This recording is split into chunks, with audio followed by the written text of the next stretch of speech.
Historia de la filosofía, por Giovanni Fornero, volumen 4, 34, parte octava. La filosofía contemporánea, tomo 1, capítulo 2. La escuela de Frankfurt, 898.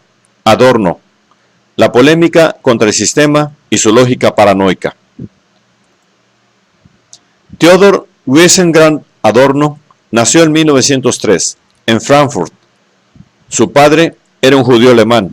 Su madre, cantante, es la hija de un oficial francés de origen corso, y más remotamente genovés, y de una cantante alemana. Es primo de aquel Walter Benjamin que, perseguido a muerte por los nazis, dejó el agudísimo y profundo volumen sobre la tragedia alemana, verdadera filosofía e historia de la alegoría.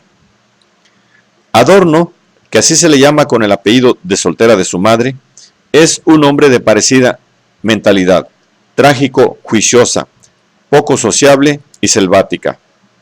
Crecido en un ambiente de intereses puramente teóricos, también políticos y artísticos, sobre todo musicales, estudió filosofía y música y en 1931 llegó a ser docente en la Universidad de Frankfurt, donde enseñó filosofía hasta que fue expulsado por los nazis.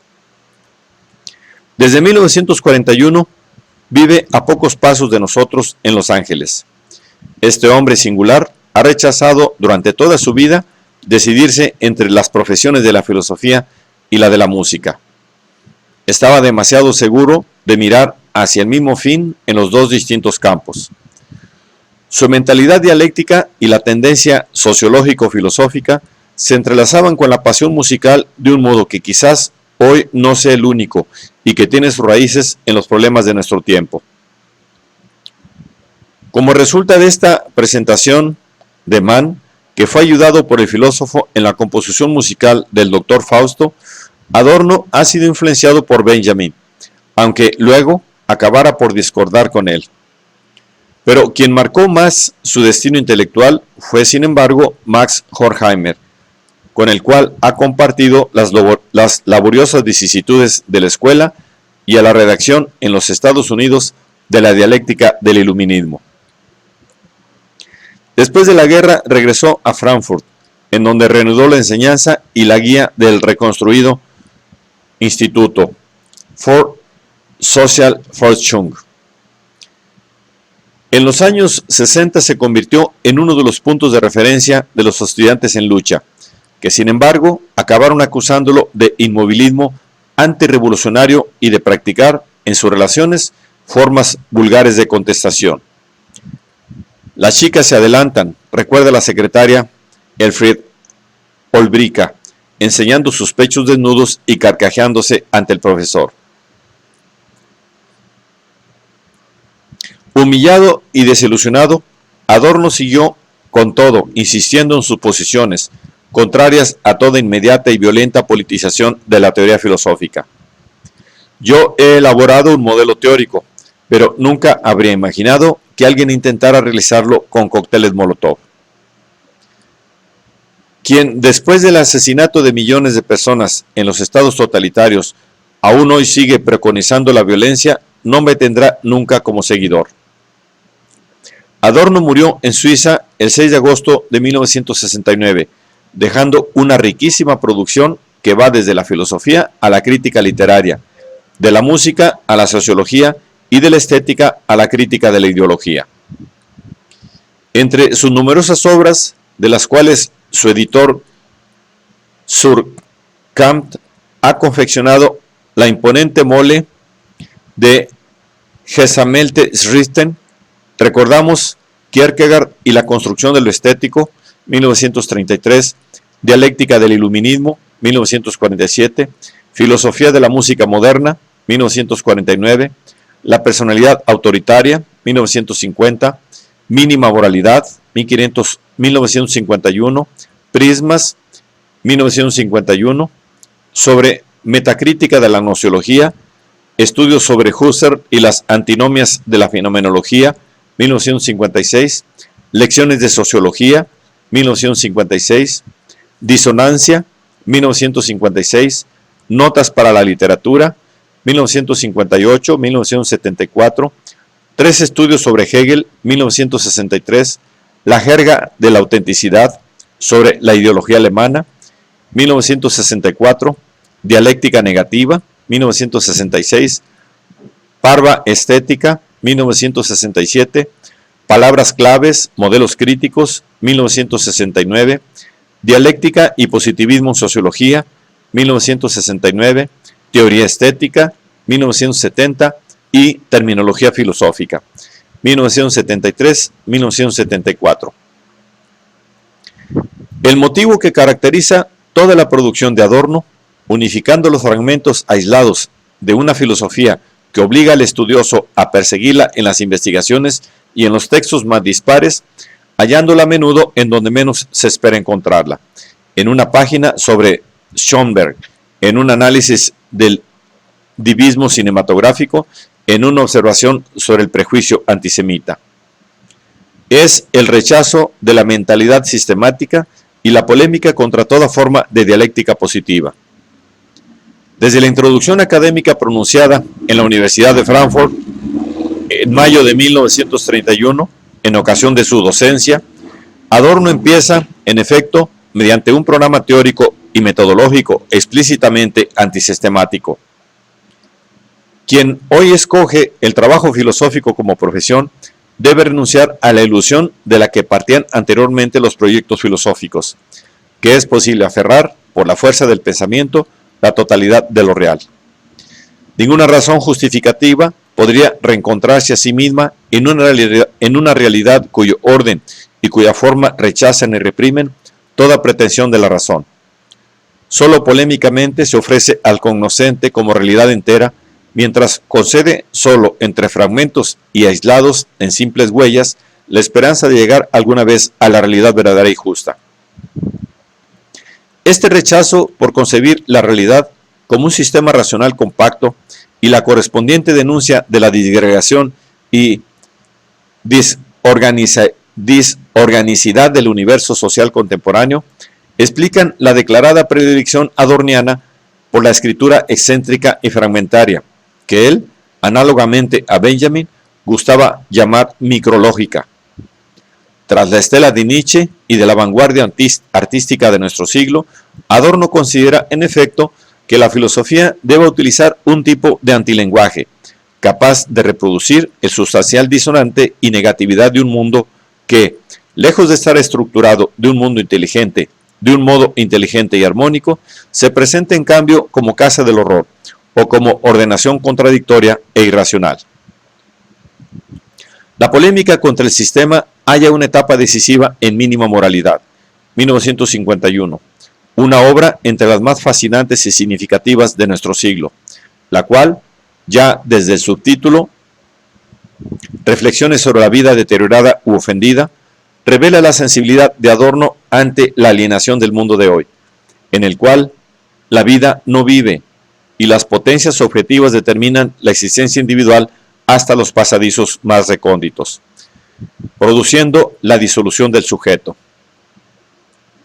Y puesto que la filosofía tradicional, Adorno se refiere sobre todo a Hegel, se presenta como una justificación de lo subsistente que se sube al carro del triunfo de la tendencia objetiva, él, mediante los 153 aforismos de su libro, que toman el camino de la experiencia del intelectual en la inmigración y se elevan a consideraciones de un más amplio alcance social y antropológico con respecto a la filosofía, la estética y la ciencia en su relación con el sujeto.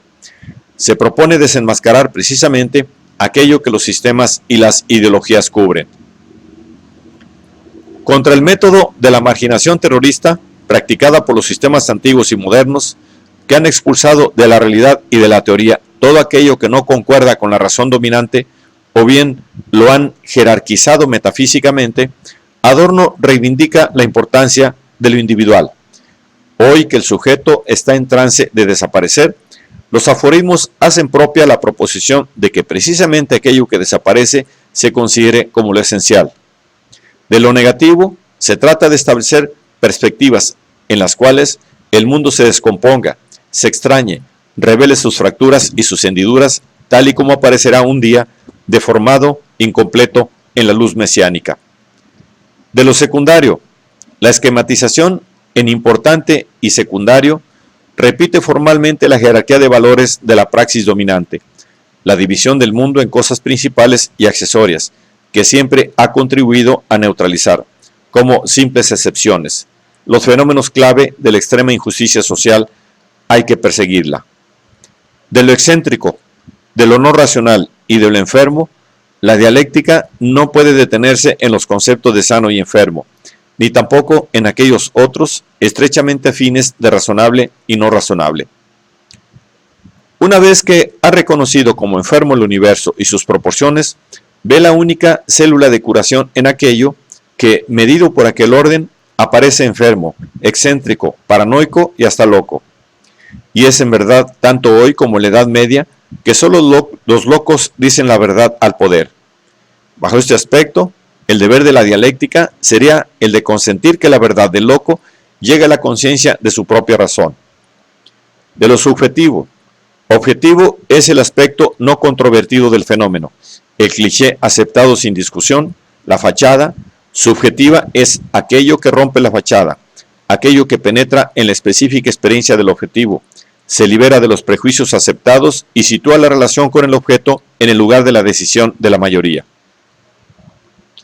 El rechazo adorniano del sistema alcanza su cima y su fundamentación categorial más rigurosa en la dialéctica negativa, de 1966, uno de los textos más comprometidos e impenetrables del filósofo, donde la crítica al sistema pasa nuevamente por la crítica a Hegel, ya debidamente llamado a rendir cuentas en 3 estudios sobre Hegel de 1963, un trabajo que en ciertos aspectos representa una anticipación del escrito de 1966. Según Adorno, el filósofo alemán tiene el mérito de haber insistido en la dialéctica, pero el demérito de haberla practicado mal, o sea, de un modo sistemático y místico, por cuanto él había desarrollado una dialéctica positiva basada en la identidad de sujeto y objeto, concepto y cosa, pensamiento y ser, racional y real, teoría y praxis, etc. Identidad que, bien mirado, implicaría la reducción y la asimilación del objeto al sujeto, de la cosa al concepto, del ser al pensamiento y así sucesivamente. En efecto, puesto que el omnívoro sujeto hegeliano no tolera nada que no haya sido predigerido por él, en cuanto une siempre el apetito del digerir con el disgusto hacia lo no digerible, el mundo para él se reduce a un gigantesco juicio analítico, esto es, a una tautología cósmica. En la dialéctica de la identidad no solo se alcanza, como más alta forma de aquella, la identidad del no idéntico, el juicio sintético A es igual a B, sino que el propio contenido de este es reconocido como momento necesario para el juicio analítico A es igual a A. En otras palabras, lo no idéntico de Hegel es únicamente un momento provisional del realizarse de lo idéntico, o sea, del espíritu que se hace objeto solo para hacerse cumplidamente sujeto, con el inevitable resultado de que el sujeto objeto hegeliano es sujeto. De este modo, el pensamiento identificante, haciendo igual todo desigual, acaba por sacrificar lo heterodoxo a lo homogéneo y por hacer del mundo un sistema donde rige la lógica de la unanimidad totalitaria. Hegel, como Kant y toda la tradición, incluido Platón, toma partido por la unidad. La gran filosofía estuvo acompañada por un celo paranoico de no tolerar nada más que a sí misma. Esta violencia paranoica del sistema en relación con lo otro y lo diferente, que se retira cada vez más ante la persecución, refleja claramente aquella lógica del dominio, que Adorno, junto a Horkheimer, denunció en la dialéctica del iluminismo. En efecto, el sistema es el idealismo en el que desemboca, lejos de ser una revocación del iluminismo, es su expresión más consecuente y radical. El sujeto que se erige como autónomo, como primero, como constituens, no puede admitir nada que le desmienta su primacía y por ello acaba por reducir a sí mismo la totalidad de lo real. El idealismo es autonomía de la subjetividad elevada al absoluto. Delineando una especie de historia genealógica de la mentalidad sistemática, Adorno afirma que el sistema, en el cual el espíritu soberano creía transfigurarse, tiene su historia primordial en lo preespiritual, en la vida animalesca de la especie. Los animales de presa están hambrientos, pero puesto que, continúa nuestro autor, alcanzar la presa es difícil y a veces peligroso, es necesario que se produzca un fuerte estímulo que en los animales es el hambre, y en aquellos animales racionales que son los hombres es la ira, por lo distinto asimilado a un ser malo y digno de persecución. El sistema es el vientre convertido en espíritu, la ira es el signo de todo idealismo. La violencia famélica que está en la base del sistema y de su homologación forzada de lo distinto, refleja a su vez la estructura del capitalismo moderno y del principio de cambio por el que se rige, en virtud del cual entidades individuales y prestaciones no idénticas se vuelven conmensurables idénticas, transformando todo el mundo en idéntico, en totalidad.